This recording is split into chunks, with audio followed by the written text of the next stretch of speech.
Penser la société, ça va être un cycle de rencontres autour des sciences sociales qui aura lieu tout au long de l'année. Il y aura 4 rencontres en tout. Et pour cette première, donc, on reçoit aujourd'hui Frédéric Giraud. Frédéric Giraud, vous êtes sociologue. Vous travaillez sur la sociologie de la culture et la sociologie de la famille et de l'enfance. Vous êtes également maîtresse de conférences. Vous donnez des cours à l'Université Paris-Descartes à Paris. Et notamment un cours de pratique culturelle que j'avais pu suivre l'an dernier. Et vous êtes également membre du CERLIS, qui est le centre de recherche sur les liens sociaux, et membre associé au centre Max Weber, qui est un laboratoire de sociologie basé à Lyon. Tout à fait. Donc si on vous reçoit aujourd'hui, c'est pour présenter Enfance de classe.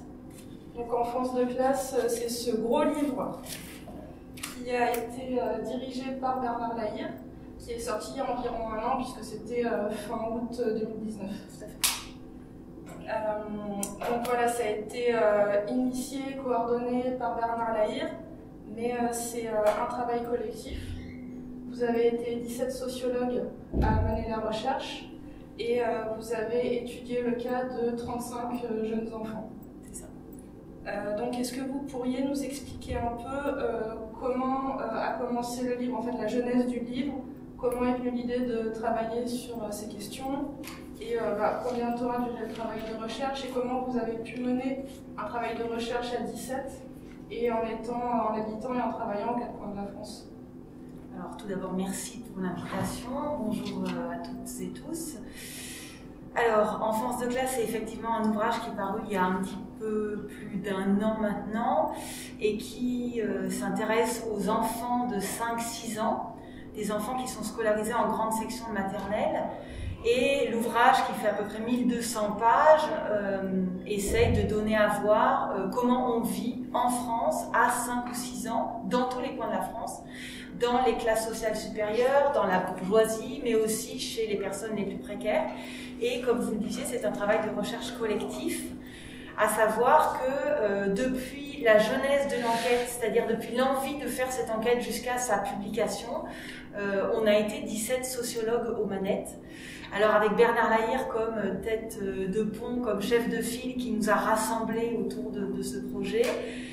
Mais travail collectif, ça veut dire que depuis en fait 2014-2015, au moment où a commencé vraiment l'idée de faire cette enquête, on a fait des réunions, on s'est parlé, on a discuté, on s'est disputé aussi. Voilà. Donc faire un travail de recherche à 17, ça suppose faire des réunions. Donc par exemple, pour arriver à ce livre-là, il y a 12 réunions réunissant les 17 sociologues, plus plein de réunions réunissant des équipes de travail localisées autour de sous-thèmes. Voilà, c'est, je dirais, 2000 échanges de mails, c'est des coups de fil à n'en plus finir, c'est des débats, des disputes sur comment on analyse tel cas, mais aussi bien en amont, comment on étudie en fait les inégalités chez des enfants de 5-6 ans, avant même en fait que l'école sanctifie quelque chose comme un niveau scolaire. Est-ce que ça avait du sens de faire une enquête chez les enfants qui étaient en grande section maternelle? On s'est déjà beaucoup questionné là-dessus, c'est-à-dire qu'on prend des enfants avant même que l'école soit réellement obligatoire. Au moment où on a commencé l'enquête, l'école n'était pas obligatoire à l'âge de 3 ans comme c'est le cas aujourd'hui.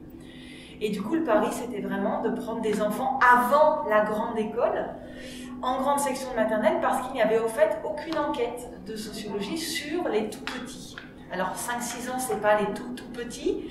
D'autres sociologues ont depuis étudié les enfants à la crèche, parce qu'il va s'y jouer aussi plein de choses. Mais l'idée, c'était aussi là de cerner des enfants qui étaient en quelque sorte dans l'introduction de l'école, juste l'année avant ce qui devient vraiment important pour les parents, en essayant de se demander est-ce que l'école maternelle, la grande section, c'est une étape importante? Pour qui? Pourquoi? Comment?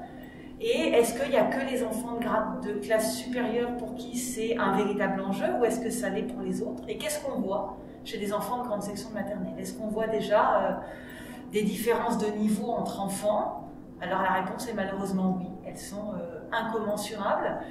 Et si on les voit s'y cristalliser à 5-6 ans, c'est qu'en fait elles commencent à se constituer dès la naissance et qu'elles prennent leur source dans un certain nombre de terreaux, conditions matérielles.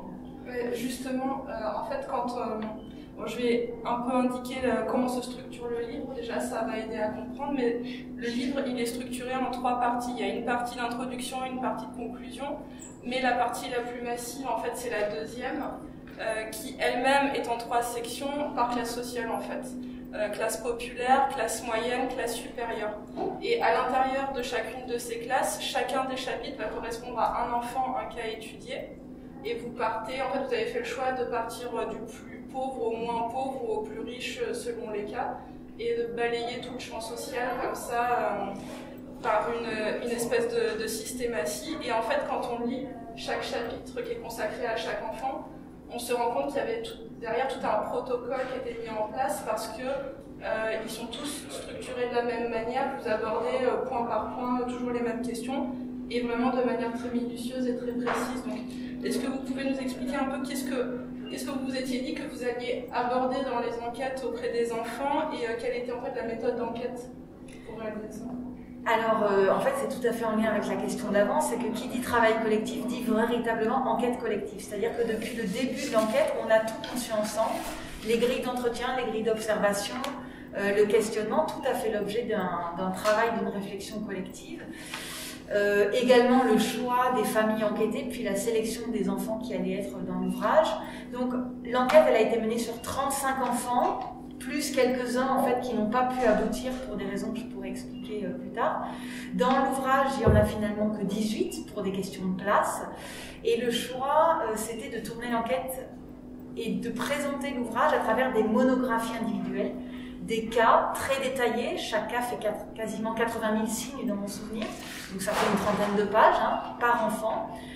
L'idée, c'était de raisonner à partir de cas, mais de manière générique, c'est-à-dire que chacun des cas s'inscrit dans une classe sociale et plus précisément dans une fraction de classe, c'est-à-dire que ce qui nous importait, c'était de donner à voir la condition socio-historique de ces enfants de grande section de maternelle dans chacune des classes sociales et au sein des fractions de classe.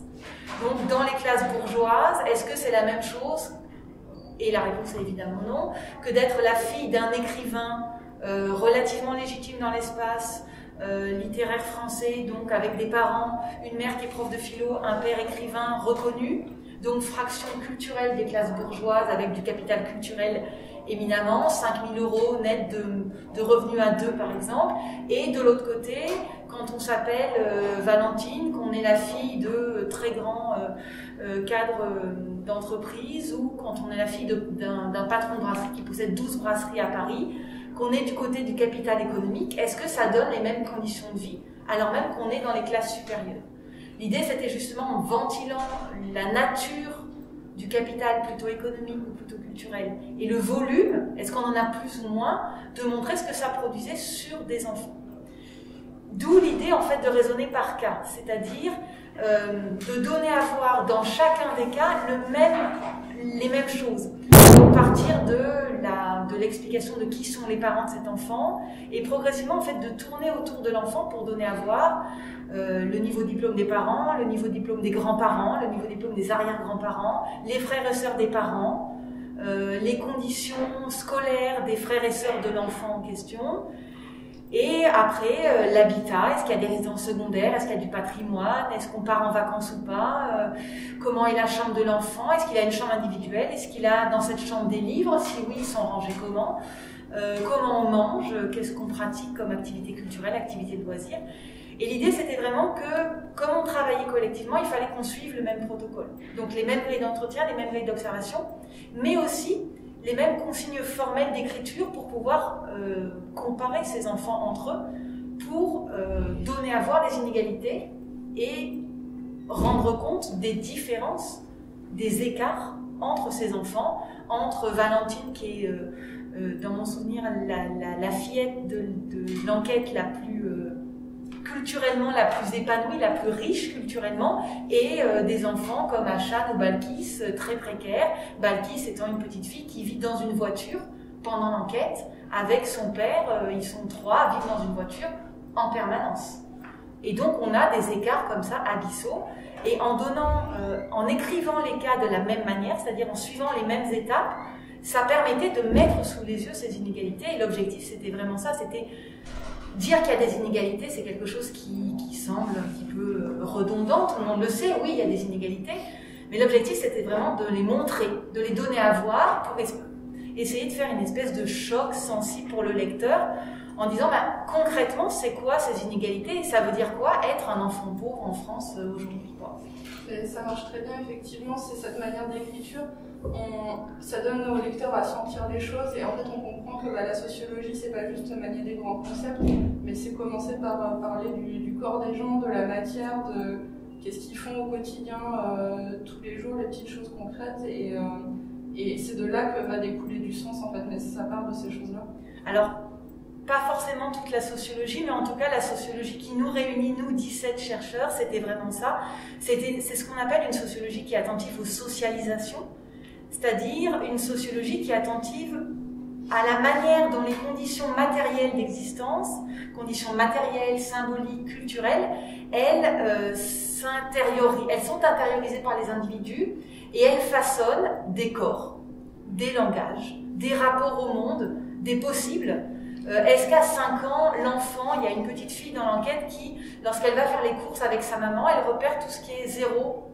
Regarde maman, là c'est 0 €, on peut acheter 0, quelque chose. Donc cette petite fille, elle a ce rapport-là au monde social, c'est-à-dire que dans un centre commercial, dans un supermarché, elle sait qu'elle doit, parce qu'ils n'ont pas les moyens de faire autre chose, repérer ce qui fait 0 €. Donc la petite fille est habituée, donc elle est en grande section maternelle, elle ne connaît pas vraiment les chiffres, mais elle sait 0 € ce que c'est. Et elle sait du coup que ça, c'est accessible.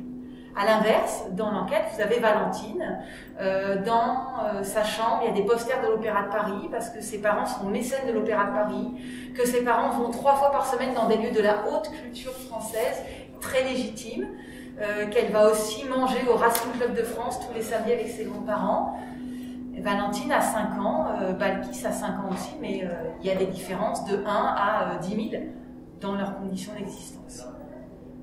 Oui, et on voit en fait sur plusieurs points au fil du livre que justement il y a des manières d'exister qui diffèrent complètement d'une classe à l'autre et d'un type d'éducation à l'autre. Et par exemple, vous parliez du rapport à l'argent et que effectivement les enfants qui vivent dans des situations les plus précaires vont rapidement acquérir un savoir pratique en fait de la vie, par exemple le sens de l'argent.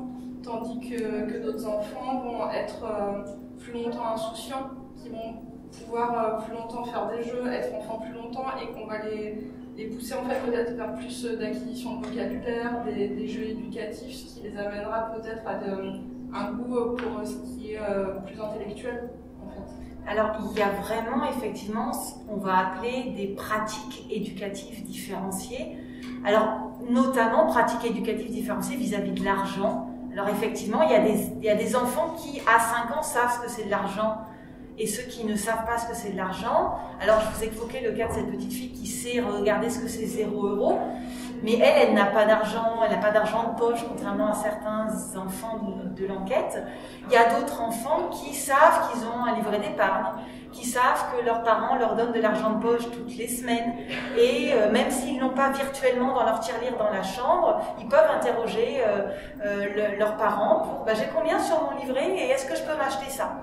C'est-à-dire qu'il y a des enfants qui à 5 ans sont capables, parce qu'ils ont les conditions matérielles de possibilité, sont capables de faire des calculs. Alors si je fais des économies avec mon frère, on va pouvoir s'acheter tel jeu qui vaut 100 € parce que papy et mamie nous ont donné de l'argent pour l'anniversaire et donc on met de côté, on épargne. Donc il y a aussi tout un rapport au temps qui se donne à voir chez certains enfants. Ils économisent, ils se disent Noël plus un anniversaire ça va faire tant, je pourrais m'acheter ça. Donc il y a des enfants qui sont mis en état de faire des calculs, de faire de penser le temps et ce que ça va donner comme capacité. Il y en a d'autres qui vivent au jour le jour et qui, quand ils ont à manger déjà le soir, c'est bien. Donc je ne suis pas là pour tirer les larmes, mais c'est vrai qu'on a 4 enfants dans l'enquête qui sont extrêmement précaires, qui n'ont pas à manger tous les soirs, qui n'ont pas les moyens de prendre de douche, qui bénéficient de l'accueil dans l'école parce que c'est une école militante et à Lille, une des petites filles a accès aux sanitaires de l'école pour se laver. Mais ce qui n'empêche que ses vêtements ne sont pas lavés et du coup, coup, cette petite fille, elle sent mauvais, c'est-à-dire que quand elle arrive à l'école, les camarades vont dire « Ah non, je ne veux pas me mettre à côté d'elle parce que bon, quand même, quoi. » Donc c'est aussi ça, c'est avant en fait de mettre en œuvre des pratiques éducatives, il y a aussi tout ce terreau des conditions matérielles qui font qu'il y a des enfants qui sont encore des enfants, comme vous disiez, qui peuvent jouer, qui ont des livres, des jeux, qui ont du temps pour être enfants. Et il y a des enfants qui ne sont plus déjà des enfants parce qu'ils savent qu'ils sont en foyer jusqu'à dans 2 jours, mais que dans 2 jours ils ne seront plus en foyer et que pour aller à l'école, il va falloir faire 1 heure de trajet. Et voilà, c'est des enfants qui sont mis en position d'être déjà des petits adultes parce qu'ils n'ont pas le loisir de prendre du temps pour eux. Ils n'ont pas de chambre. Il y a des enfants dans l'enquête qui vivent, qui dorment dans la chambre avec leurs parents parce qu'ils ont une chambre dans un foyer, c'est tout, quoi. Donc il y a vraiment, voilà, il y a déjà, est-ce qu'on a le temps d'être encore enfant à 5 ans ou pas? Et puis après, il y a ceux qui peuvent être des mini-adultes dans le sens où ils vont mettre en œuvre des stratégies de rationalisation. Ça, c'est dans les classes supérieures, où justement il y a ce rapport différé au plaisir. Ce rapport différé au plaisir que certains apprennent parce que leurs parents leur disent « Non, n'achète pas une babiole. Avec ton argent, tu pourras te payer ça. » Donc on diffère le plaisir immédiat en se disant que plus tard on pourra avoir autre chose. En quelque sorte, c'est des mini-entrepreneurs qui apprennent l'investissement. C'est comme s'ils achetaient une résidence secondaire à la hauteur d'enfant. Ils achètent un jeu de société plus gros parce qu'ils ont su économiser. Voilà. Donc ça, c'est le rapport à l'argent, mais dans tous les domaines de pratique qu'on a pu analyser, les pratiques culturelles, l'alimentation, le loisir, les habits, on avait ces différences abyssales entre enfants, entre ceux qui étaient déjà enfants et ceux qui n'étaient plus, que ça soit vers le haut ou vers le bas. Ouais. On voit par exemple au niveau de l'éducation que les parents des classes moyennes auraient plutôt tendance à privilégier l'épanouissement personnel de leurs enfants. C'est-à-dire que c'est très bien d'être bon à l'école, mais c'est aussi important de se faire des amis, d'être quelqu'un de sociable, d'être curieux, de bien vivre le temps en classe. Et que dans les classes supérieures, par contre, on va quand même plus directement se concentrer sur la dimension compétitive qu'il peut y avoir à l'école et en dehors de l'école aussi, en fait. Alors effectivement, on voit ce genre de balisage. Alors déjà, je commencerai par dire que l'école, même si on est en maternelle et même si on n'est que en grande section, c'est plus un jeu d'enfant, ou ce n'est pas qu'un jeu à hauteur d'enfant. Au sens où la grande section maternelle, c'est déjà important, parce qu'on commence à apprendre à lire, on commence à apprendre à écrire.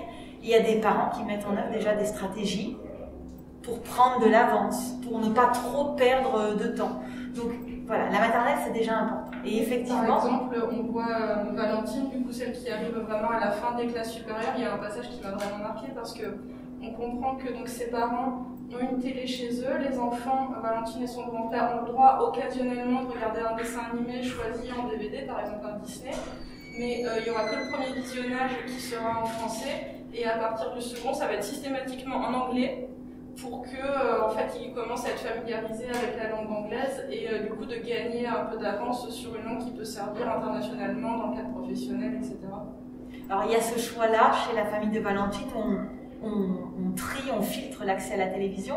Dans la famille de Lucie, la petite fille qui est fille d'un écrivain et d'une prof de philo, l'accès à la télévision est extrêmement réglementé parce que c'est le père qui choisit systématiquement en médiathèque le bon film chez le bon éditeur.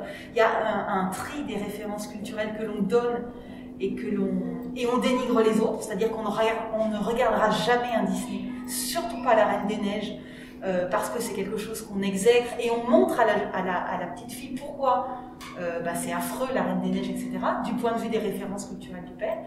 Dans la famille de Mathilde, qui est la fraction supérieure des classes moyennes, c'est 2 parents inspecteurs de la consommation et des fraudes. Il y a encore une télé dans le salon quand je commence l'enquête, mais tout de suite la mère me dit bon là la télé de toute manière on va l'enlever parce que ça prend trop de place, c'est trop voyant, etc.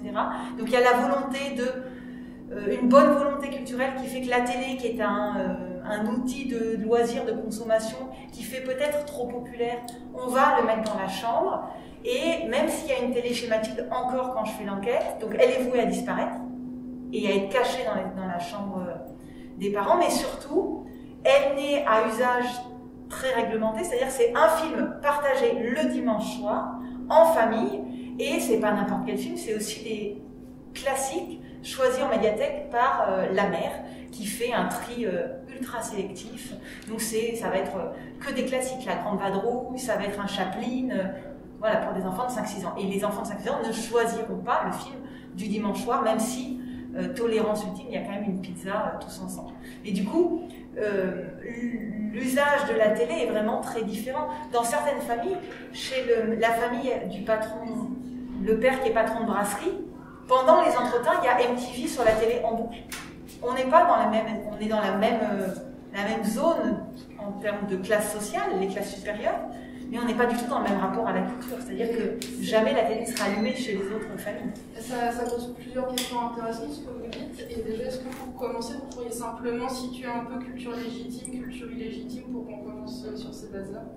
Oui, alors, du coup, en sociologie, on a coutume de considérer que les pratiques légitimes sont celles des groupes dominants en termes de référents culturels, et les groupes dominants sont ceux qui vont pouvoir donner leur légitimité à des référents culturels. Et par exemple, si on prend les produits culturels pour enfants, l'exemple que je prenais juste avant, du point de vue des personnes qui sont dotées de niveaux de diplôme élevés ou qui sont dotées de capitaux culturels, c'est comme ça qu'on va pouvoir le dire, on va considérer comme étant légitimes des livres, par exemple de l'école des loisirs, qui sont très prisés des enseignants, qui vont constituer des référents culturels.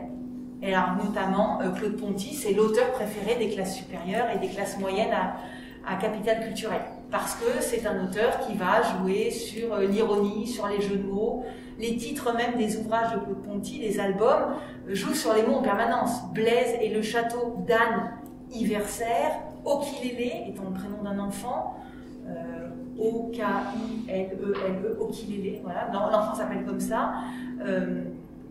On voit bien que quand on fait lire cet ouvrage à son enfant, on lui fait lire du texte qui ne veut pas dire ce qu'il veut dire à première vue. C'est-à-dire que l'enfant est obligé, dès l'âge de 5 ans, quand on lui fait lire, de décoder. C'est-à-dire, Okilélé, ça ne s'écrit pas comme ça, mais quand on le lit à l'oral, ça veut dire ça. Donc il y a toute une espèce de jeu entre ce qu'on lit, ce qu'on entend, entre ce que va dessiner l'image. Et quand je dis que Claude Ponty, c'est l'auteur préféré des classes supérieures, c'est-à-dire que c'est quelque chose que les enfants vont aussi retrouver à l'école. Donc certains enfants ont accès chez eux au quotidien et sont amenés à développer le goût pour des référents culturels qu'ils vont retrouver à l'école. Et ces référents culturels qu'on retrouve à l'école sont les plus légitimes. Pourquoi légitimes? Parce que du coup, ils sont certifiés par l'école. L'enseignant, lorsqu'il fait découvrir un album en grande section maternelle, généralement, l'apprentissage en grande section maternelle s'organise autour de la découverte d'albums, albums qu'on étudie ou lectures offertes. On se sert d'albums d'école des loisirs ou du Père Castor, donc des référents légitimes parce que sanctifiés par l'école. Et quand vous avez des enfants qui au quotidien ont ça chez eux, qui ont par exemple parfois une bibliothèque uniquement constituée de ces référents culturels légitimes, on peut considérer que ces enfants sont déjà à la maison des élèves. Ils ont déjà appris à la maison à se comporter comme des élèves. Et quand ils arrivent à l'école, l'album ne les dépayse pas, ils le connaissent déjà, ils peuvent raconter la suite de l'histoire, ils sont familiers de la manière dont écrit l'auteur. Donc c'est déjà des quasi-élèves quand ils arrivent à l'école. Et parfois, ils vont même plus loin que l'enseignant sur certains points parce que ils ont toute la collection des Claude Ponty ou ce genre de choses. Donc certains référents culturels, Claude Ponty c'est vraiment le top du top, parce que ça va initier un certain rapport au langage, au jeu sur les mots, au jeu de mots, à l'ironie, à l'intertextualité. Blaise et le château d'anniversaire, la dernière page du livre, c'est vous êtes, au bout de 7 jours, le gâteau d'Anne Iversaire est fait, et vous êtes dans une espèce devant le gâteau, et vous avez plein de personnages qui sont dessinés par Claude Ponty, qui sont des personnages qui ne sont pas des personnages Claude Ponty. Vous avez des petites souris, vous avez Casper, vous avez Petit ours brun, c'est-à-dire que vous avez plein de référents culturels que l'enfant peut se mettre à décoder. Il y a Charlie Chaplin, il y a Betty Boop, enfin, c'est-à-dire que l'enfant en grande section, quand il ouvre ça à la maison, il va être amené à se faire raconter par un adulte tous ces référents culturels qui sont déjà là et qu'il peut être amené à connaître précisément parce qu'il les voit ici. Donc ça, c'est des référents culturels légitimes en quelque sorte. À l'inverse, Les référents culturels non légitimes, ça va être tout ce qui va être généralement appelé par certains des livres médicaments. C'est le livre à but explicite. Choupi va sur le pot, Choupi va rendre visite à sa grand-mère à l'hôpital. Ce sont des livres avec un objectif et une pédagogie très directe. Le message est clair, il y a une visée principale de l'album. On parle peut-être même pas d'album en quelque sorte quand on a de Choupi en médiathèque. On n'a peut-être même pas de Choupi à la médiathèque parce que ça ne fait pas partie de l'album qui est beau à regarder, qu'on préfère, etc.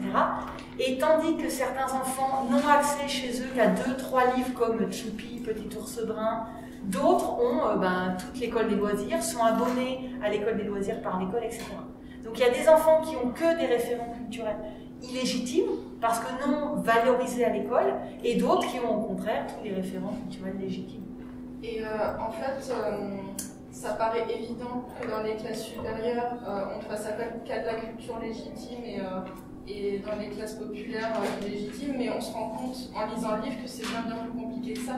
Parce que donc, dans chaque partie, sur une classe sociale, plusieurs enfants et donc plusieurs familles sont rencontrés, et on voit qu'à l'intérieur d'une même classe sociale, il y a des réalités totalement différentes.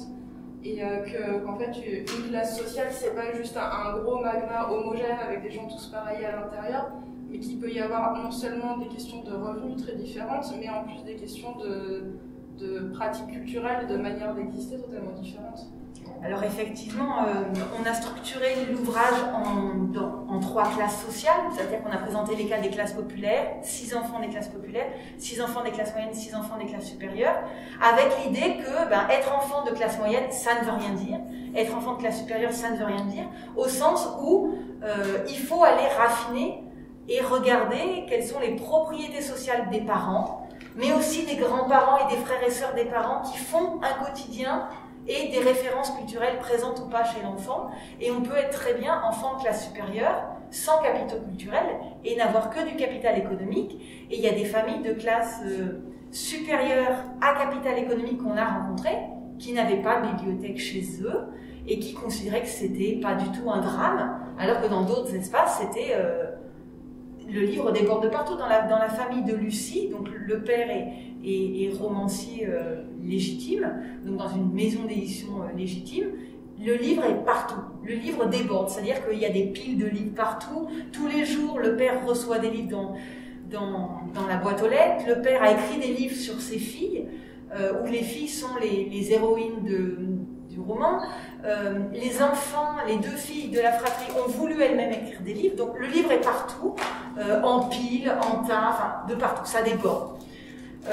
Dans d'autres familles des classes supérieures, une famille que j'ai rencontrée, la famille d'Alicia, la famille a déménagé, a fait construire une maison.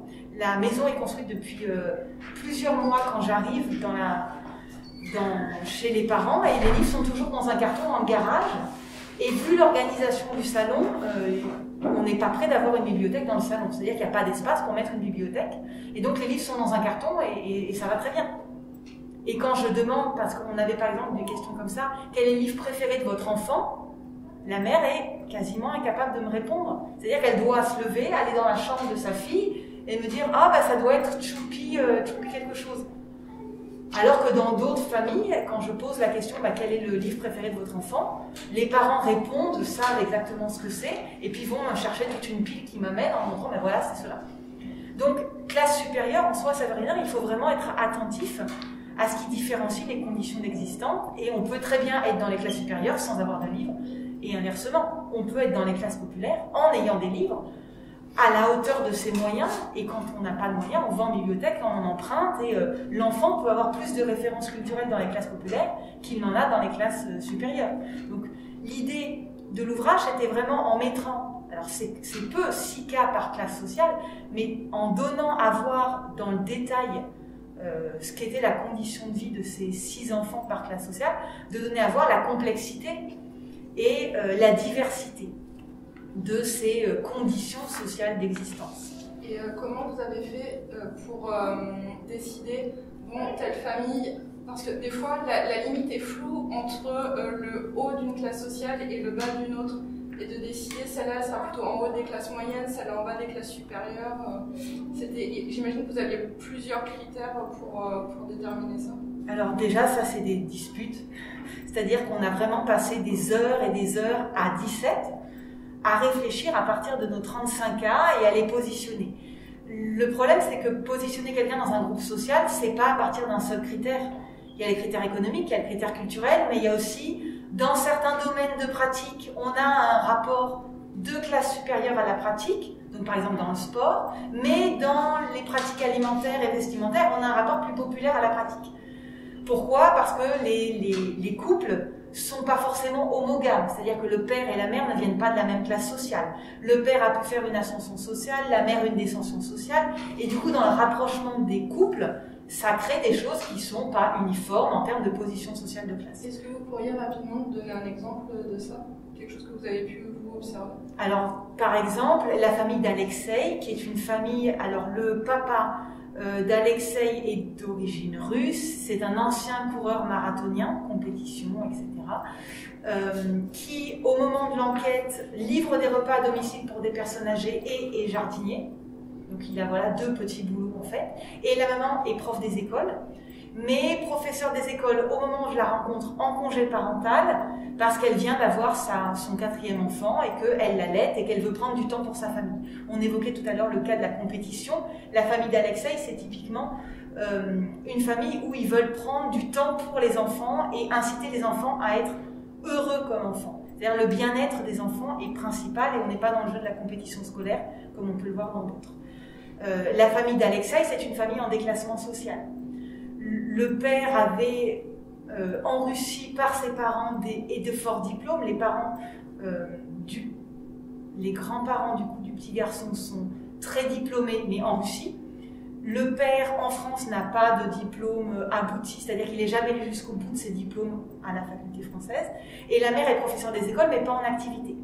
Donc c'est une famille en déclassement social qui habite un quartier très mixte, plutôt populaire, et qui ne va pas mettre en œuvre un rapport compétitif aux choses, qui va valoriser le bien-être, alors même qu'on aurait pu s'attendre du fait que la mère est professeure des écoles à une volonté de valoriser la réussite, l'excellence scolaire, et pas du tout. Enfin, pas du tout, ou pas autant qu'on aurait pu l'imaginer. C'est-à-dire qu'Alexei, il est bon à l'école, même si l'institutrice me dit c'est l'enfant dont tous les instituts rêvent, c'est pas du tout l'enfant compétitif, qui veut toujours bien faire, toujours aller plus vite. Il n'a pas appris, avec des gros guillemets, à lire seul à l'école maternelle, alors que donc là on est chez les classes moyennes en déclassement, chez les classes moyennes en ascension, la famille de Mathilde, parents inspecteurs des fraudes, on est dans la fraction supérieure des classes moyennes,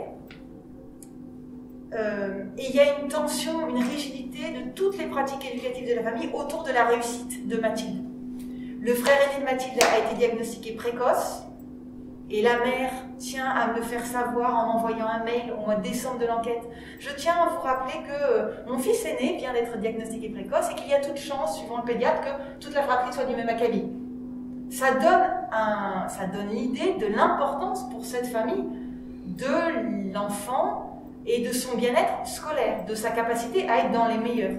Et pourtant, on les a classés dans la fraction supérieure des classes moyennes et pas dans les classes supérieures.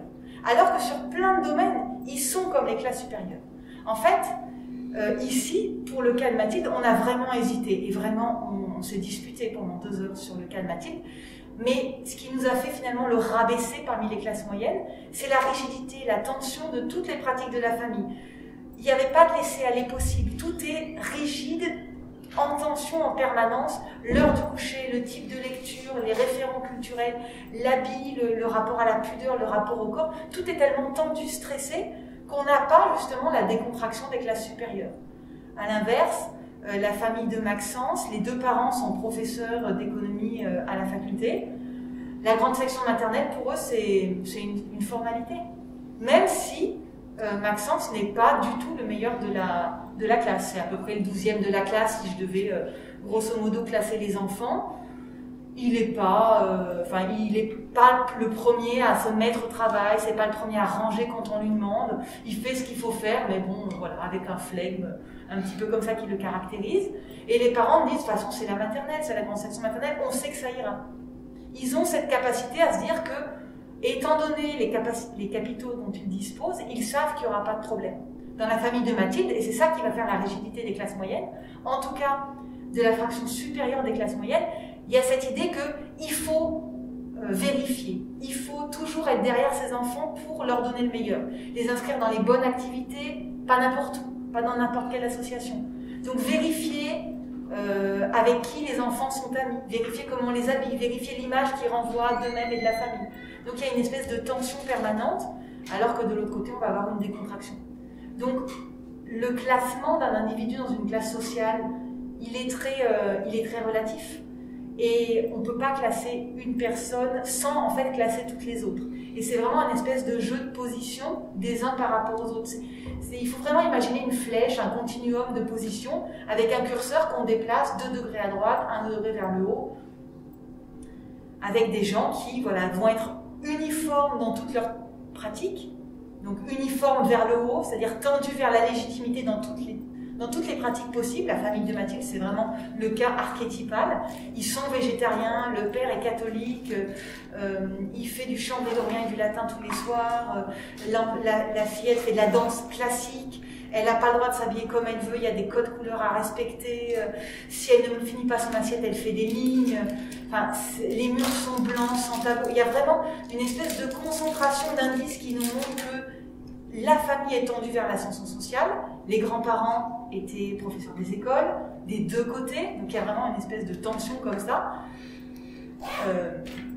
Là, c'est concentré tout dans le même sens. Dans d'autres familles, ça va un peu dans tous les sens, et dans le sport, on va vers la compétition, on en est très légitime, et dans d'autres domaines, on se permet un peu plus de flou, un peu plus de différence. Donc, ce classement en classe sociale, il est relatif, il est difficile à faire, et il faut... il est jamais, jamais déterminé une fois pour toutes. C'est-à-dire que la famille peut bouger aussi en fonction des évolutions de carrière, en fonction... Est-ce que l'enfant est encore dans une école primaire publique ou est-ce qu'il va aller dans le privé? Beaucoup d'enfants de classe moyenne leurs parents aspirent à ce qu'ils aillent dans le privé pour aller contrer une espèce de laxisme qu'ils imaginent être présent dans l'école du quartier. Donc il y a une espèce de tension comme ça qui se donne à voir. Mais du coup, voilà, c'est plein d'indices concordants qui permettent de dessiner une position sociale de classe. C'est jamais quelque chose d'évident. C'est pas tel capital plus tel capital égale une classe sociale. C'est vraiment plein de petits faits qui s'accumulent et c'est le cumul qui fait la position de classe plutôt tendue vers le haut, plutôt tendue vers le bas, ou un espèce d'entre-deux qu'on n'arrive jamais à décider, ça arrive aussi. Donc c'est une espèce de sauce, de cuisine interne des fois pour classer les gens. D'accord. Et dans les chapitres sur chaque enfant, donc comme je disais tout à l'heure, ils sont tous structurés de la même manière et je crois qu'on l'a pas dit tout à l'heure, mais en fait dans le protocole d'enquête, donc vous alliez dans la famille, chez les parents, mais il y avait aussi un temps d'observation. Vous vous rendiez à l'école avec l'enfant, vous passiez une journée à ses côtés à l'école et vous lui faisiez faire des exercices. Donc toujours les mêmes exercices pour tous les enfants, avec toujours un protocole de la même manière pour mener les exercices, pour être sûr que votre observation et les analyses soient neutres. Et ce qui est intéressant, c'est que donc chaque chapitre sur un enfant se termine par le moment d'observation en classe. Et en fait, ça montre, mais vraiment avec une évidence criante, que tout ce qu'on a vu avant, les manières de vivre et d'éduquer des parents, à partir de ça, mais découle le comportement de l'enfant dans le milieu scolaire. En fait, c'est vraiment criant. Oui, en fait, dans l'ouvrage, on a d'abord saisi les enfants chez eux. C'est-à-dire que quand on reprend le protocole d'enquête, on a fait... Oui, non, mais justement, c'est pour ça que je vais expliciter. Il y a 1200 pages. Non, l'idée, c'est vraiment... on a fait donc l'enquête avec chaque enfant consistait en quoi? On faisait déjà 3 entretiens avec les 2 parents. Chacun des entretiens était tourné autour d'une thématique précise. Le premier entretien, qui durait minimum 2 heures, c'était vraiment faire l'état des capitaux disponibles, économiques, patrimoniaux, culturels, Donc que font les parents, les grands-parents, les frères et sœurs, qu'est-ce qu'ils ont comme pratique culturelle en tant que parents. Donc vraiment c'était centré que sur les parents.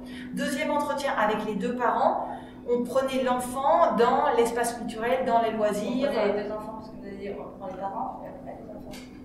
Trois entretiens avec les Trois entretiens avec les deux parents. Seuls ou avec les enfants? Sans les enfants au milieu, ou quand il y avait les enfants avec les enfants, mais vraiment les entretiens ne portaient que, le premier entretien ne portait que sur les parents, et les deux autres entretiens ne portaient que sur l'enfant.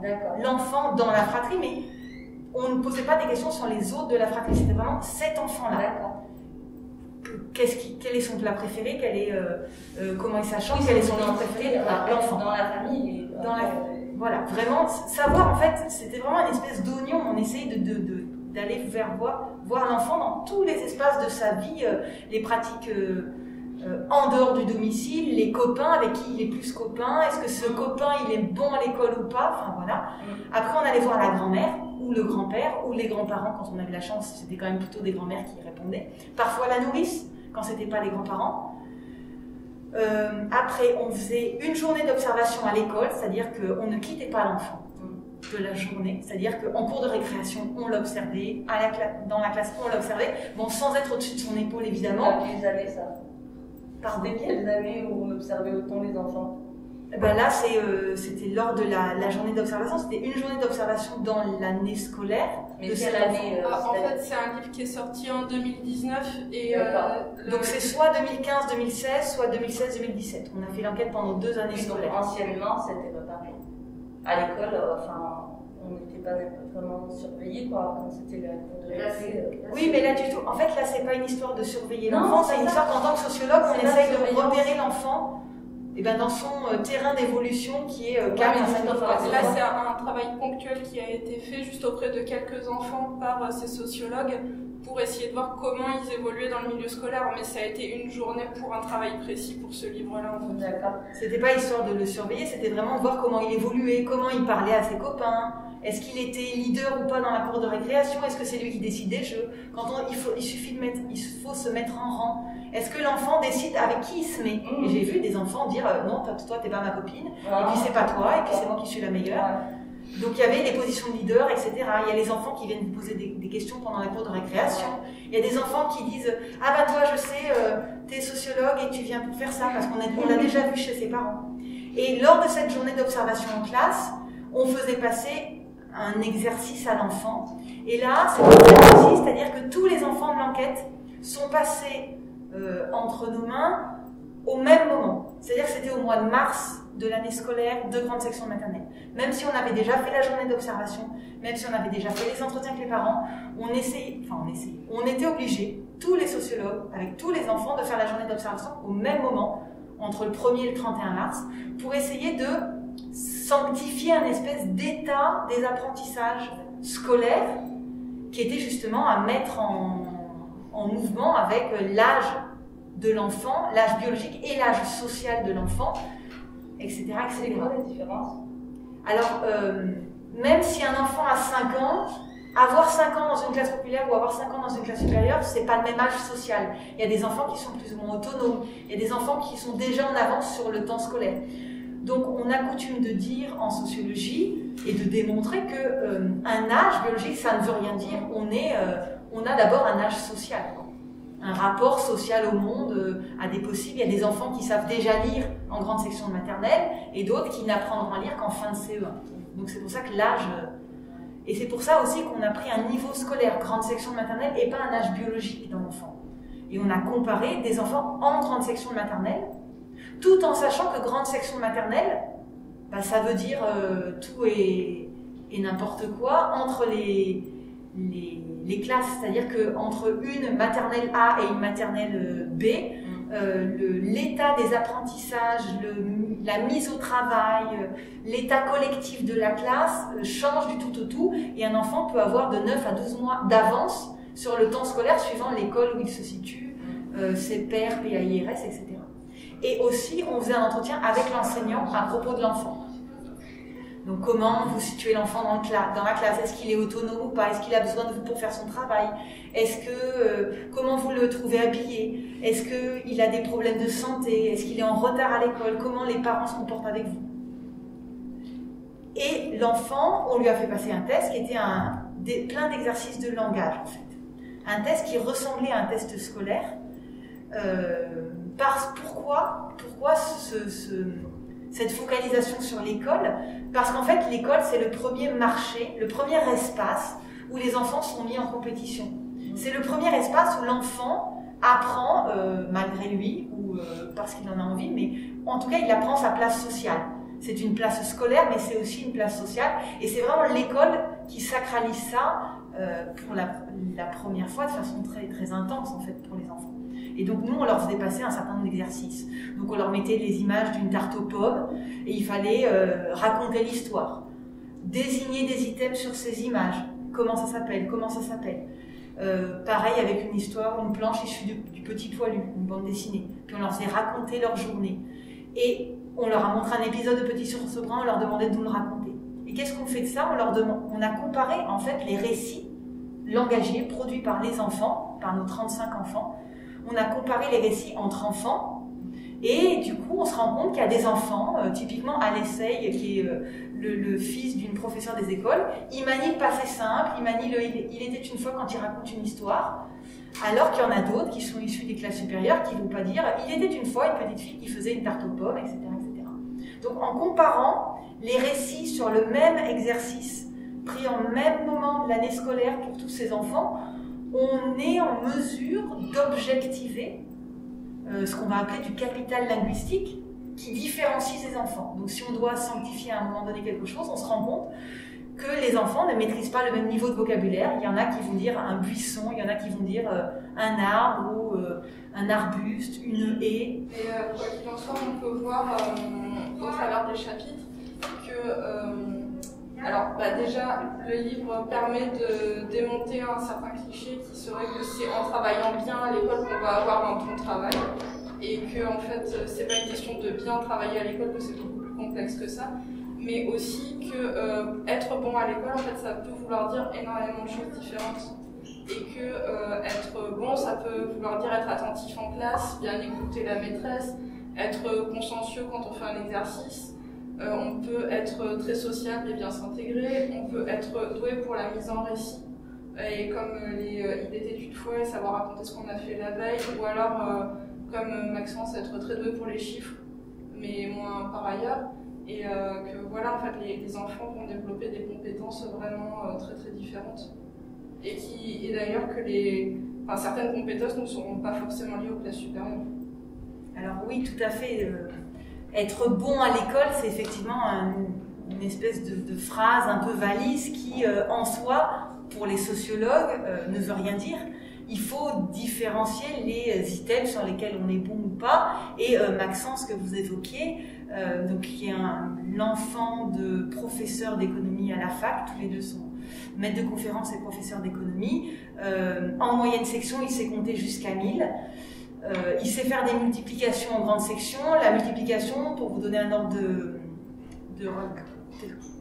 grandeur, en gros, on l'apprend en CE2, CM1. On apprend à compter. La compétence attendue en fin de grande section, c'est 30, c'est pas 1000. Par contre, Maxence, voilà, il a toujours été mis en situation de s'intéresser aux chiffres. Il est féru des chiffres, et quand je suis arrivée dans la classe, l'ADSEM, c'est la première chose qu'elle me dit, c'est « Ah, vous êtes la sociologue, vous venez voir Maxence ?» Parce qu'elle était évidemment au courant, c'est « Vous allez voir, Maxence et les chiffres, oh, c'est extraordinaire !» Donc il y a vraiment, cet enfant-là, dans l'école, il avait une espèce de... Tout le monde était au courant qu'il était très bon. Mais, très bon, alors même dépassant les compétences attendues, mais du coup, qu'est-ce que l'école en fait, sachant que la compétence attendue, c'est 30 ? C'est-à-dire que scolairement, c'est pas ça qui va sanctifier le niveau de Maxence. Mais du coup, cette surcompétence, on va dire, par rapport aux attendus, ça lui donne quoi? Ça lui donne une espèce de bagout dans l'école. C'est-à-dire que tout le monde sait que c'est lui qui sait compter jusqu'à 1000. Les animateurs du périscolaire, entre midi et 2, j'étais dans la classe, j'étais en train de regarder le travail de Maxence et j'entendais les animateurs périscolaires qui disaient « Hé, viens voir !» Il y avait un nouvel animateur. « Viens voir Maxence, là, tu vas voir, demande-lui ça, demande-lui de faire ce calcul. » Et l'enfant se prêtait à ce petit jeu parce que ça lui donnait confiance en lui, ça lui donnait une place dans l'école. Donc, est-ce que Maxence est bon à l'école? Oui, mais ce qui lui permet d'être à l'aise et la fierté d'enfant qu'il va placer, elle se place sur des choses qui ne sont pas proprement scolaires. Donc évidemment, être bon, là, c'est quelque chose de tout à fait relatif. Après, il y a des enfants qui sont bons là où on les attend pas, et des enfants qui sont pas bons là où on les attendrait. C'est-à-dire que tous les enfants de classe supérieure ne sont pas forcément bons à l'école, et tous les enfants de classe populaire ne sont pas mauvais à l'école. Et il y a des enfants de classe supérieure qui ne réussissent pas, qui ne sont pas du tout scolaires, et c'est lié à des types de rapports au savoir, de rapports à l'école, de rapports au langage, constitués dans les familles, qui sont ou pas rentables scolairement. Nous, ce qui nous a vraiment intéressé dans l'enquête, c'était constituer l'entourage en termes de ressources, de capitaux de l'enfant pour, après, en mesurer un effet sur la scène scolaire en grande section maternelle. Mais on ne prédit pas le futur, c'est-à-dire que rien ne nous dit que ces enfants qu'on a vus là et dont on peut dire bah, lui il était bon, lui il était très bon, au CP, en CM2, ça allait faire ou pas quelque chose. C'est vraiment des conditions de socialisation qui à un moment donné ont fait quelque chose, qui sanctifient des espèces de moments où ils sont bons ou pas, qui vont ou pas se poursuivre en fonction des conditions de socialisation qui vont être ou pas maintenues. Mais du coup, on peut être bon sur certains items, mauvais sur d'autres. Mais tout ça aussi, ça donne lieu à des jugements professoraux, des jugements scolaires pour l'enfant qui vont aussi, non pas le cataloguer, non pas l'étiqueter, mais parfois aussi un peu. Et du coup, l'enfant le ressent, le sait, et ça peut lui donner confiance en lui ou moins confiance en lui. Mais,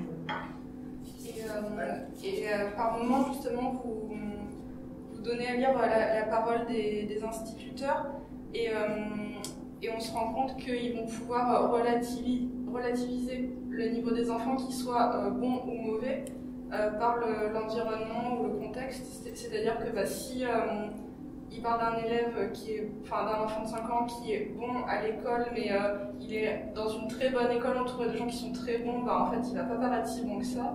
Ou à l'inverse, quand on va parler des enfants qui sont en situation extrêmement précaire et qui du coup arrivent à l'école fatigués, qui ont du mal à suivre un cours ou même du mal à suivre la langue française et ce que dit le maître d'école et les consignes de l'exercice, ils vont se dire effectivement il a du mal à déchiffrer les lettres, il ne sait pas encore compter, mais étant donné sa situation familiale à côté, il n'est pas si mauvais que ça, c'est pas très grave. Mais en fait, le résultat à la sortie, quand ils seront sortis de l'école, ces enfants-là, une fois grands, il sera le même pour tout le monde, ils se retrouveront dans le même contexte et plus personne ne pourra relativiser à ce moment-là. Oui, alors après, les enseignants relativisent aussi parce qu'on leur a demandé de placer l'enfant parmi les autres enfants. Il fallait, nous, qu'on puisse vérifier, sachant qu'on observait plein d'enfants dans la classe généralement, savoir comment eux le situaient les uns par rapport aux autres. Il faut voir effectivement qu'il y a certains enfants d'enquête, les plus précaires, qui sont en fait les premiers de toute leur famille à être élèves dans l'école française maternelle.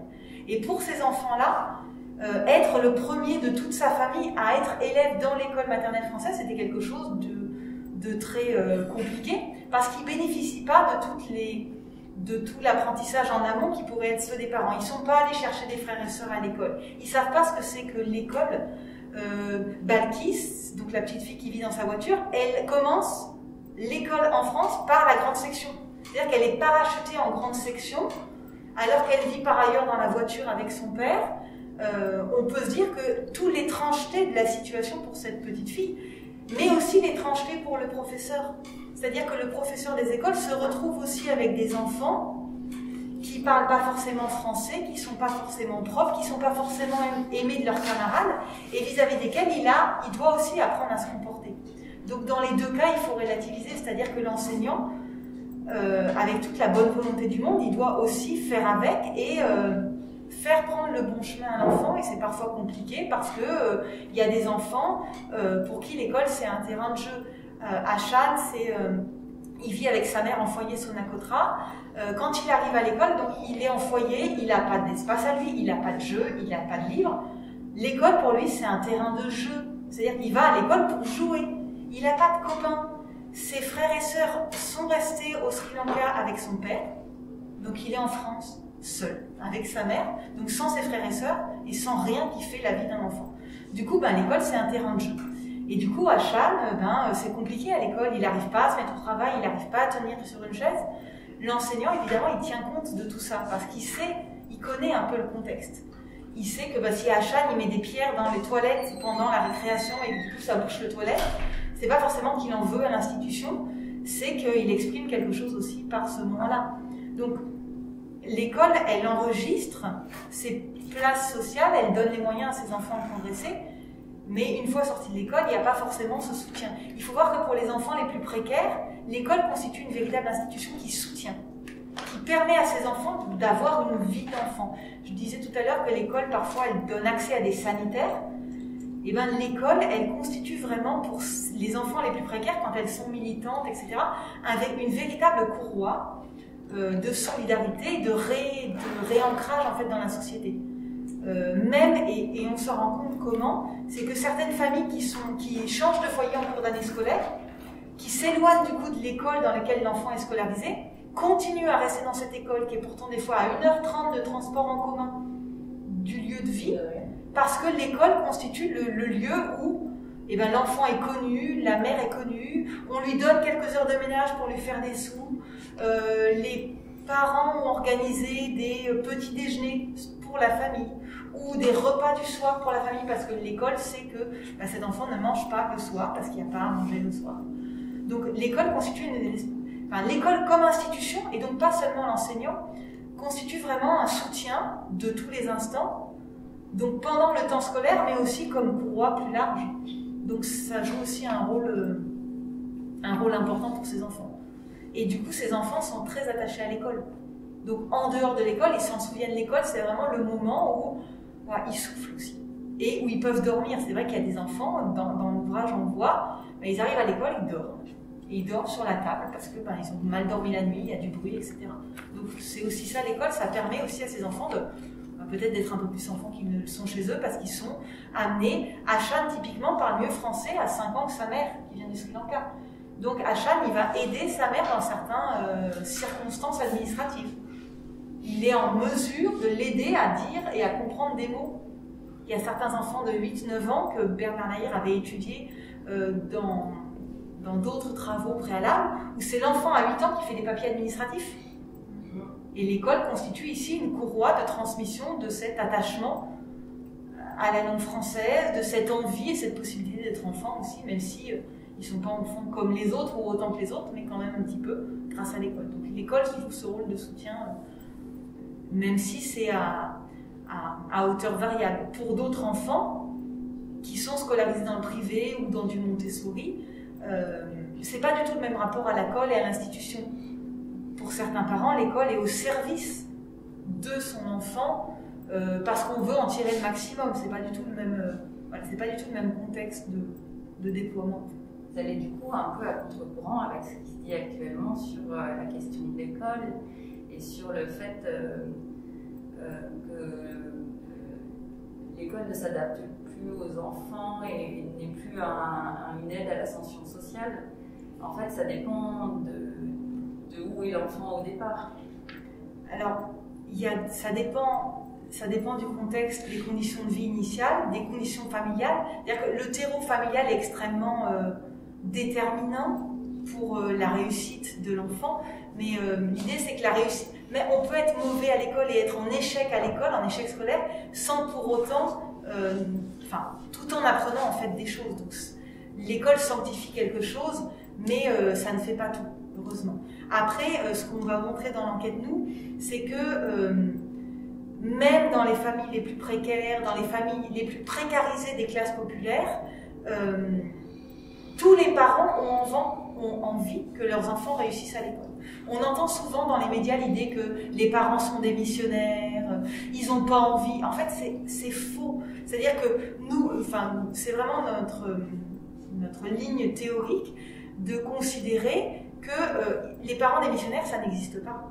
Il y a des parents qui n'ont pas des ressources adaptées, ils n'ont pas les capitaux langagiers, ils n'ont pas les capitaux culturels adaptés pour donner des ressources rentables scolairement, mais tous les parents qu'on a vus dans l'enquête, y compris les plus précaires, les plus en difficulté, avaient envie que leurs enfants réussissent à l'école.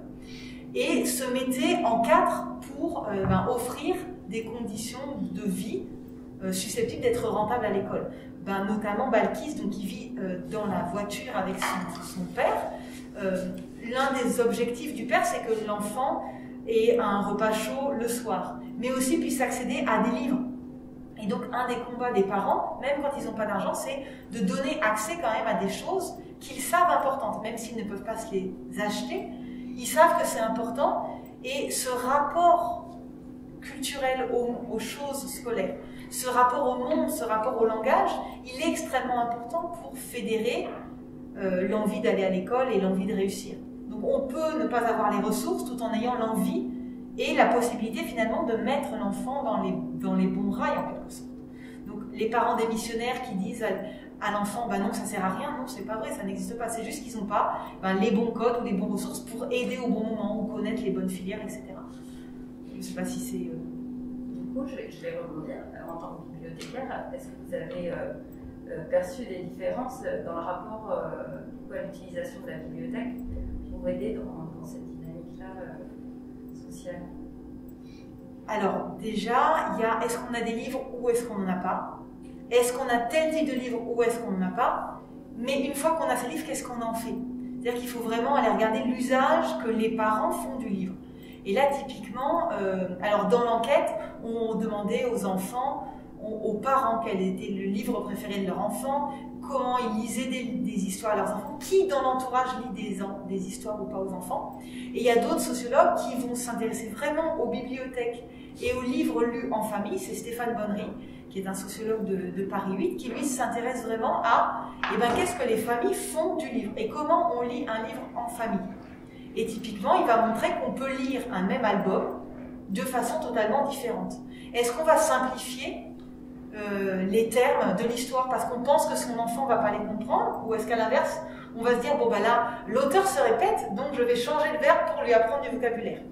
Donc il y a des parents qui vont vers le haut, il y a des parents qui disent, non, c'est trop compliqué pour mon enfant. Il y a des parents qui vont volontairement, et faire savoir aux sociologues qui le font, aller chercher des livres au-dessus du niveau scolaire de l'enfant.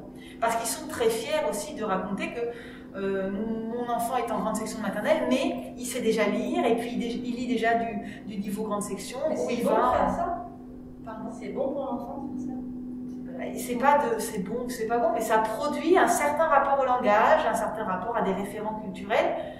Après, ça donne des rapports scolaires aux référents culturels. Donc oui, d'un point de vue de la réussite scolaire, c'est bon. Enfin, c'est bon si on sait le mettre en place et si on le fait de la bonne manière. Enfin, c'est pas... Le sociologue ne préjuge pas, ne juge pas pour dire c'est bon ou c'est pas bon. Nous, ce qui nous intéresse, c'est quels effets ça produit incorporés, quels effets on mesure. Donc nous, c'était vraiment, on regarde ce qui se fait en famille, puis on regarde ce qui se fait à l'école, et est-ce qu'on arrive à établir une corrélation entre l'un et l'autre? Est-ce que c'est tel type de pratique qui crée tel type de situation? C'est jamais un chemin unilinéaire, c'est jamais directement. C'est des grappes d'influence, c'est des pelotes de laine, avec une influence d'un grand-père, d'une grand-mère qui joue de la musique, qui aime les livres, etc., qui donne aussi le goût pour tel ou tel référent, pour telle ou telle lecture, ce genre de choses. C'est pas bon ou mauvais en soi, quoi. C'est surtout aussi la répétition en fait de ce type d'expérience qui va faire naître un goût pour les histoires, pour tel type de situation narrative et la capacité à manier le passé simple dans la section maternelle ou pas, quoi. Ou à se repérer aussi dans des albums qu'on va dire complexes, où l'image va plus loin que le texte ou inversement, ne sont pas lus par tous les types de familles. Les familles à capitaux culturels, à fort niveau de diplôme, lisent plus ce type d'albums qui demandent à l'enfant d'aller chercher des référents, de comprendre au-delà du texte, d'inventer une suite de l'histoire, alors que d'autres sont des histoires un peu plus terre-à-terre, où l'image est en accord parfait avec le texte. Il ne se passe pas autre chose dans le texte qu'il ne se passe dans l'image. Mais justement, sur la question de juger ou pas juger si les choses sont bonnes ou pas, en tant que sociologue, donc vous êtes un observateur extérieur et neutre, mais en travaillant sur les inégalités, est-ce qu'on n'a pas quand même forcément une volonté de transformation sociale derrière un travail comme ça? Est-ce que en faisant ce livre tous ensemble, vous n'aviez pas quand même envie que l'étude finalement soit lue, vue et que ça puisse quand même procéder à un changement par la suite. Alors effectivement, il y a quand même la volonté de montrer les inégalités, hein, elle est très prégnante dans l'enquête, c'était vraiment de dire, bon bah tout le monde sait qu'il y a des inégalités, nous on vous le démontre, et après, ben, si vous êtes un décideur, si vous êtes un administrateur, voyez comment vous allez pouvoir vous en saisir. On n'est pas dans une optique de transformation sociale parce qu'on essaye d'être le neutre quand on fait notre travail d'enquête, mais effectivement, au fond, on a quand même l'idée que montrer les inégalités et montrer comment elles se nichent dans plein de circonstances qui se répètent et qui se cumulent, ça c'est important. Et donc c'est pas d'un point de vue politique où on va dire bon ben regardez c'est comme ça qu'il faut faire, ça on le dit pas. Il y a certains sociologues interventionnistes qui vont le faire. Nous c'est pas notre tradition théorique, mais l'idée de montrer, c'est le premier pas qui nous semble important. C'est notre travail en tant que chercheur d'être objectif et de démontrer, de pouvoir quantifier sur la table. Et ben voilà. Il y a tant d'enfants dans notre enquête qui ont des livres et il y en a qui n'ont pas de bibliothèque et il y en a qui en ont 2, 3, 4. Il y a des enfants qui ont 3 chambres, une chambre chez eux, une chambre chez les grands-parents, une chambre dans la résidence secondaire, il y en a d'autres qui n'en ont pas du tout. Donc on quantifie, on objective des inégalités, on montre des écarts et l'objectif de transformation sociale, c'est pas le nôtre. Après, d'un point de vue théorique, sociologique, on s'est positionné dans une sociologie de l'enfance attentive aux différences sociales, alors qu'il existe toute une tradition de recherche de l'enfance qui considère que les enfants sont plutôt acteurs de leur socialisation et donc qu'ils ont des capacités, une agentivité, qui sont libres, qui ne sont pas déterminés par leurs parents. Alors nous, on n'est pas du tout là-dedans. Pour nous, les enfants, ils sont d'abord faits par leurs parents. Ils vivent en famille jusqu'à 5-6 ans et la famille c'est vraiment le terreau de socialisation qui va les marquer alors très durablement, très précocement, de façon très répétée, donc ça a quand même des influences et les enfants ne sont pas déconnectés de la sphère sociale, c'est-à-dire que les enfants, oui il y a des inégalités à 5 ans, là c'était vraiment, c'est un parti pris théorique et pas idéologique, mais ouais, un parti pris théorique de faire ce type de sociologie-là pour montrer que des enfants désincarnés, ça n'existe pas. C'est pas parce qu'on est enfant qu'on est libre de tout déterminisme, non. Déjà, on a la capacité d'aller ou pas en médiathèque, parce qu'on en est loin, parce qu'on en est proche, parce que nos parents savent qu'il y a ou pas une médiathèque. Et ça fait toute la différence entre des enfants qui peuvent ou pas y aller, qui ont accès à des livres, des enfants qui peuvent manger à leur faim, ou des enfants dont les parents mettent en place des régimes végétariens parce qu'ils considèrent que pour le respect du corps, il ne faut pas manger de viande. C'est-à-dire qu'on a par exemple Mathilde dans l'ouvrage, elle ne mange pas de viande, les parents sont végétariens, alors que la petite fille adore les saucisses, par exemple. Donc, et du coup, chez la grand-mère, il y a des saucisses, mais elle ne va pas chez la grand-mère pour toutes sortes de raisons. Donc il y a aussi ça, c'est des enfants qui sont dans du social. Et quand on lit ce livre, il y a certains chapitres qui nous tirent les larmes, enfin même moi, qui ai participé à l'enquête, quand je relis des chapitres, j'ai envie de pleurer. C'est pas être misérabiliste que de dire ça, c'est de monter un monde qui est cruel et en tant que sociologue, on objective le monde tel qu'il est, malheureusement, quoi. Donc après, le fait d'en parler, c'est aussi un moyen de dire, le fait d'en prendre conscience, c'est peut-être aussi la première étape pour pouvoir changer le monde ensuite. Voilà. Donc, sans être interventionniste, il y a aussi ce parti-là de dire montrons, c'est déjà une première étape. Faisons prendre conscience aux gens de ça. Oui, madame. Oui, tout à l'heure, vous avez parlé de l'usage du livre. Oui. Et moi, je voudrais savoir, par rapport au milieu, selon la classe, est-ce que ceux qui avaient une bibliothèque allaient emmener leurs enfants dans des bibliothèques? L'enfant qui est dans la voiture, est-ce que le papa lui disait bon j'ai pas de livre, j'ai pas les moyens, mais je vais t'emmener à la bibliothèque là où j'ai des livres tu peux avoir des livres gratuitement? Est-ce qu'il y avait cet accès justement? Alors il peut y avoir cet accès pour les enfants les plus précaires, ouais. Parce que la bibliothèque c'est aussi un endroit où on peut être au chaud l'hiver, où on peut avoir des sanitaires le week-end. Et donc c'est aussi le côté matériel de la bibliothèque qui peut faire lien social, qui peut socialiser. Il y a cette volonté.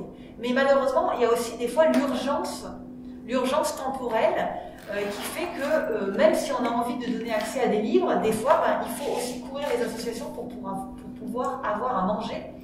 Et même si le parent a envie de donner des livres à son enfant, il n'a pas forcément le temps de l'amener à la bibliothèque.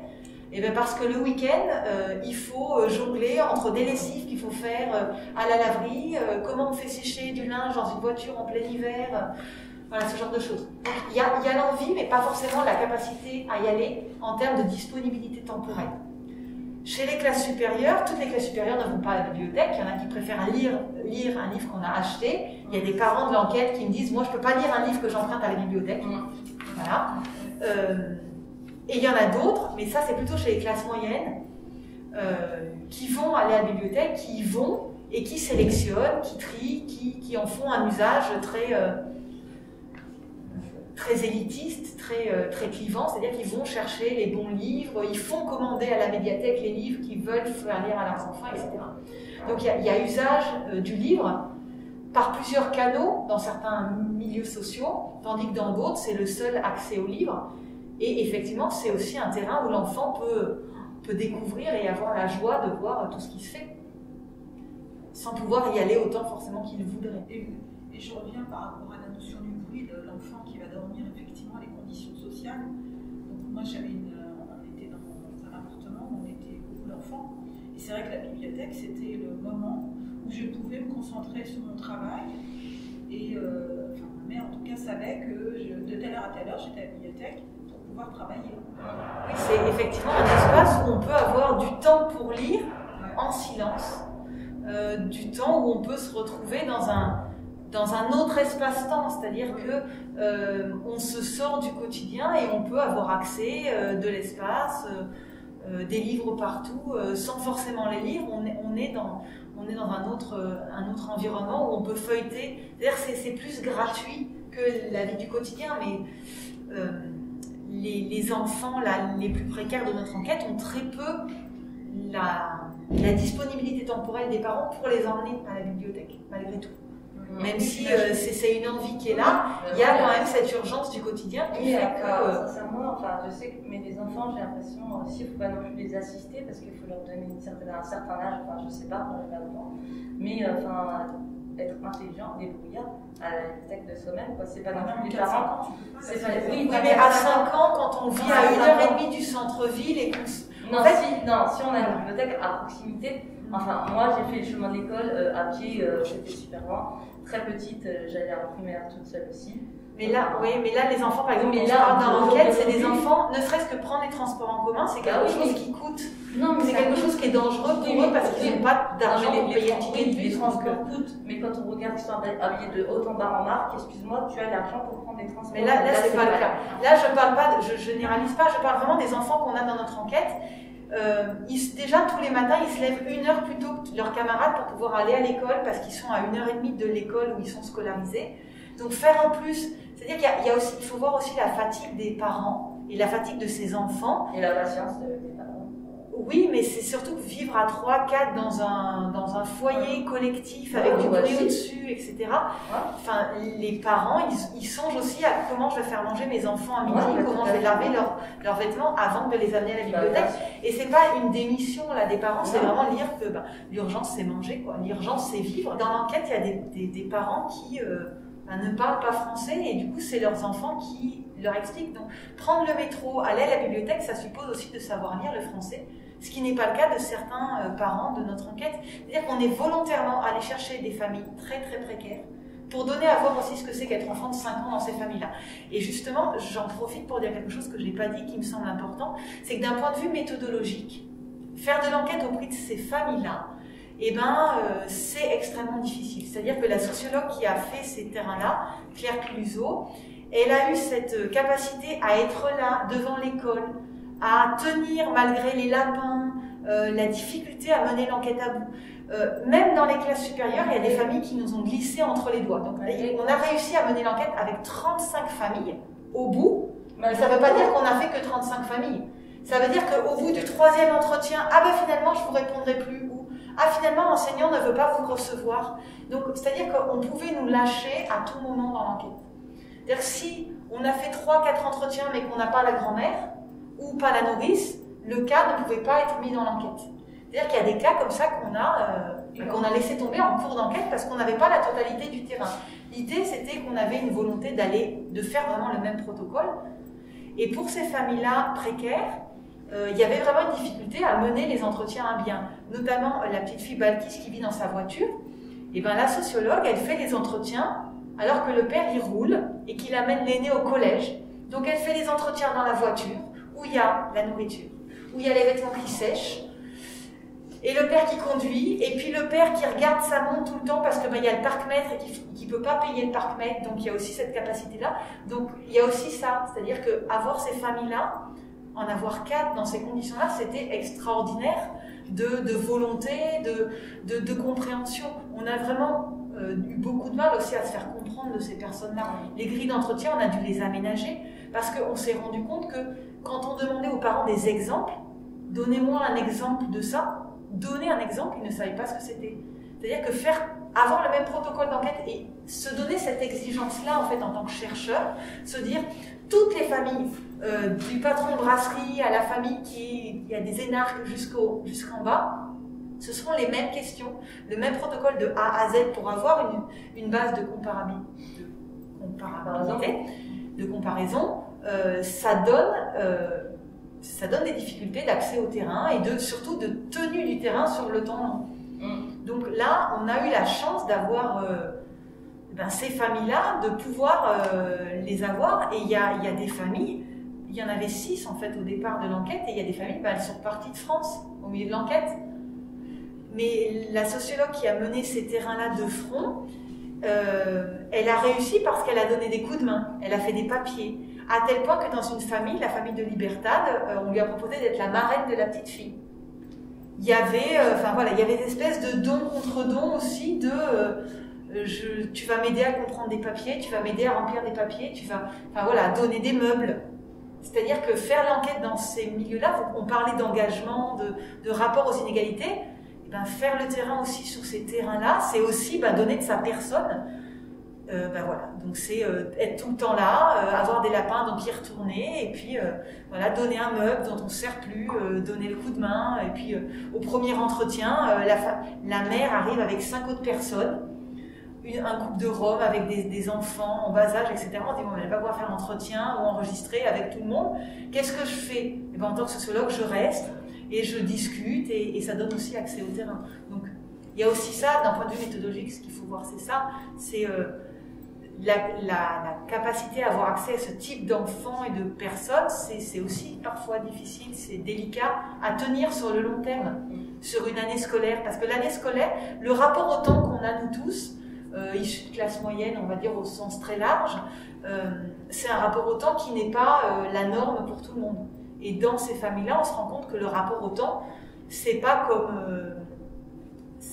le rapport au temps qu'on peut dire partagé, c'est-à-dire que se lever le matin, faire du chemin pour aller à l'école et puis envisager le surlendemain, c'est quelque chose qui n'est pas forcément naturel. On ne sait pas dans quel lieu on habitera le lendemain ou le mois d'après, quoi. Donc il y a aussi ça, il faut voir ce que ça donne à voir cette enquête-là, c'est aussi ça. Ça donne des conditions d'enquête difficiles, des conditions de terrain difficiles, mais ça donne surtout accès à ce que sont les conditions de vie très matérielles. J'insiste sur le côté matériel parce que je trouve que c'est très très important d'ancrer les choses dans la réalité du quotidien, le concret du quotidien, je peux pas me laver, je peux pas ranger des vêtements, je peux pas les faire sécher, donc ça sent mauvais dans ma voiture. Ce quotidien-là qui fait aussi la réalité de certains enfants, quand d'autres effectivement ont 3 chambres, du personnel domestique. Il y a des enfants qui à 5 ans, quand ils vont dans la résidence de leurs grands-parents qui n'est pas en France, le personnel domestique se met à leur service. Et la mère dit vous vous mettrez au service de mon enfant et vous lui parlerez en anglais. Donc il y a des enfants qui font l'apprentissage de la domesticité à leur service à 5 ans, quand d'autres font l'apprentissage de je cherche des produits à 0 € dans le supermarché. Voilà, être enfant à 5 ans, en fait, ça ne veut rien dire. L'enfance n'est qu'un mot. C'est-à-dire qu'en fait, il y a des conditions plurielles d'existence, il y a plein de petites expériences concrètes qui se cumulent, qui font des enfances au pluriel. Comment ça fait le premier contact? Alors, de façon très diverse. Pour les enfants les plus précaires, on est allé chercher des écoles dont on savait que c'était des écoles militantes. C'est-à-dire des écoles qui étaient Réseau Sans Frontières, qui mettaient des banderoles, et on est passé par la directrice en leur disant est-ce qu'on pourrait, vous pensez avoir accès à ces familles? Voilà. la première manière d'avoir accès aux enfants, normalement, aux familles, c'est le réseau interpersonnel des chercheurs. On a accès aux classes moyennes assez facilement. Pourquoi on passe par le réseau interpersonnel? Parce qu'on en demande beaucoup aux familles et qu'on veut éviter qu'ils nous lâchent. 3 entretiens, plus la nourrice, plus prendre des photos du carnet de santé, l'album de famille, visiter la maison, prendre des photos de la chambre de l'enfant, aller ouvrir les placards, regarder les livres. Enfin, on est là, quoi. C'est-à-dire que le sociologue, on n'oublie pas, et puis il vous rappelle à l'ordre, il vous rappelle. Donc on fait d'abord appel au réseau d'interconnaissance, et puis après on fait appel au réseau du réseau. C'est-à-dire qu'à l'issue d'entretien, on peut demander s'ils connaissent des personnes qui.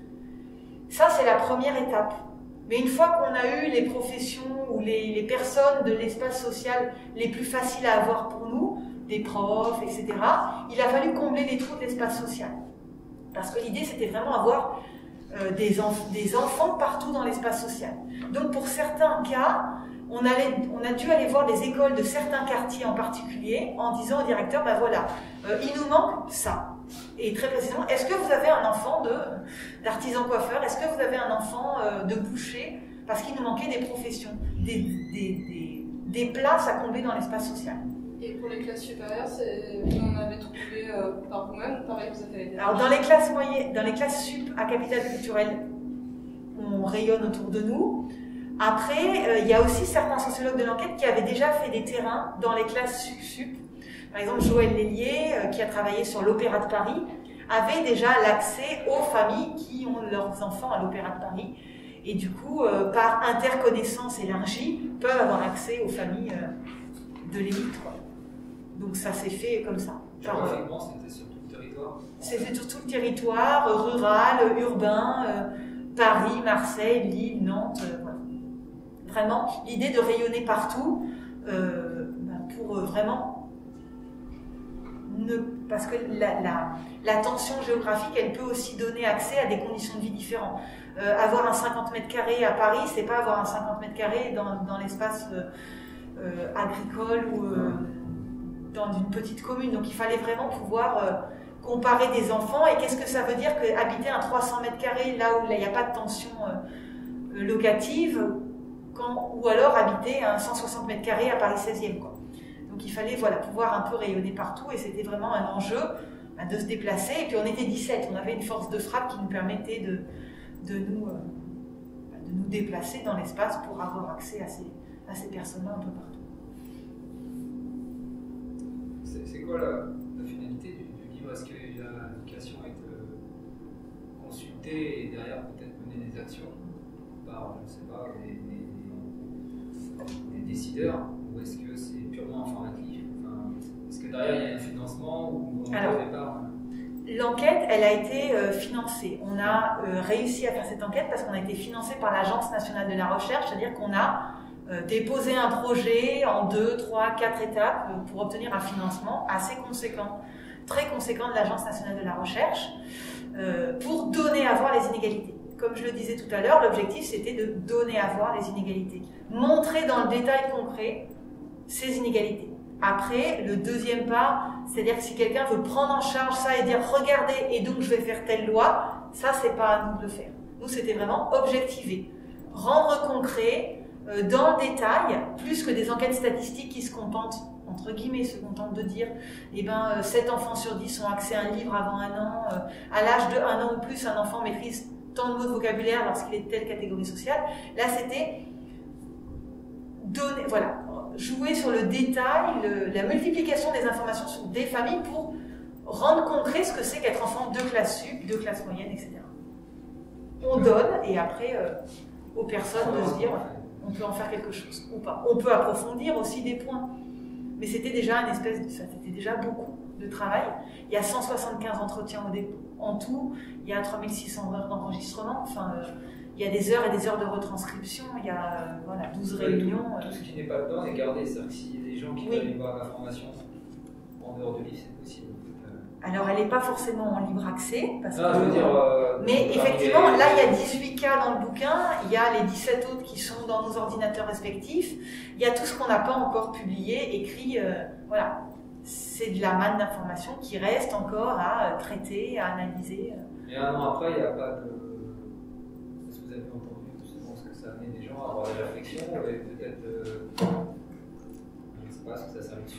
des institutions d'État? Alors, il y a eu d'autres urgences depuis sanitaire, C'est vrai. mais on a beaucoup été invités, et je vous remercie encore de le faire aujourd'hui, on a été invités dans les médias, etc., pour en parler. Je pense que la première étape, c'est d'en discuter, en fait, de faire partager ça et d'en parler, de se poser des questions. Il n'y a pas eu de grande loi encore en disant... Mais en même temps, on peut se dire que d'une certaine manière, le congé paternité qui vient de passer à 28 jours, alors c'est pas l'ANR dirigé par Bernard Lahire, c'est d'autres chercheurs qui ont dit les 1000 premiers jours c'est très important, mais on peut dire que d'une certaine manière, on a aussi contribué à dire que les conditions de socialisation, les premiers jours de la vie d'un enfant en famille, c'est extrêmement important parce qu'il se passe des choses, et d'une certaine manière, la première étape, ça peut être celle-ci. Et vous continuez à travailler sur ces questions-là? Vous avez d'autres publications prévues ou vous en faites quoi maintenant de tout ce travail effectué? Alors collectivement, pour l'instant, il n'y a rien de mis en route, c'est-à-dire que nous, on a de quoi faire un tome 2, mais il faudrait que les éditeurs le veuillent aussi. C'est pas toujours évident. On est tous repartis plus ou moins sur nos terrains individuels, mais aussi individuellement, chacun des chercheurs peut se mettre à explorer le contenu collectif à partir de ses propres focales de recherche. Donc il y en a qui vont dire, maintenant je vais approfondir le thème de l'argent, la socialisation à l'argent, comment on apprend l'argent à 5 ans. Et il y a un formidable terrain qu'on a à peine exploité dans l'ouvrage. Donc chacun peut réexaminer le terrain à partir d'autres focales aussi. Il n'y a pas d'enfant dans l'enquête, il y a un enfant en école Montessori dans l'enquête, parce qu'on a fait le choix de la visée comparative en se disant on prend des enfants qui ont la situation scolaire la plus normale, avec des guillemets, pour comparer, mais du coup on peut se servir de ça pour aller regarder l'école Montessori, pour aller regarder ceux qui font l'école à la maison, et pour comparer à ces enfants-là. Et je crois que vous vous intéressez entre autres à l'éducation Montessori, et du coup individuellement vous axez plutôt sur quel sujet justement, sur quel prisme? Alors moi effectivement je m'intéresse en ce moment à ces enfants à ces parents qui vont vers l'éducation Montessori. Ce qui m'intéresse, c'est de savoir pourquoi ils vont chercher dans Montessori quelque chose qu'ils considèrent ne pas trouver dans l'école publique. Montessori, c'est une école privée? Alors Montessori, c'est des types de pédagogie qui mettent l'accent sur les sciences, un accès autonome et des apprentissages de l'enfant qui vont valoriser l'autonomie, beaucoup plus que dans les programmes officiels, etc. Moi, ce qui m'intéresse, c'est quels sont les parents qui vont faire ce type de choix, qu'est-ce qu'ils y trouvent et quels usages ils en font. Et aussi, côté enseignant, pour l'instant, j'ai plus avancé le côté enseignant, c'est comment on enseigne Montessori, mais surtout quels sont les...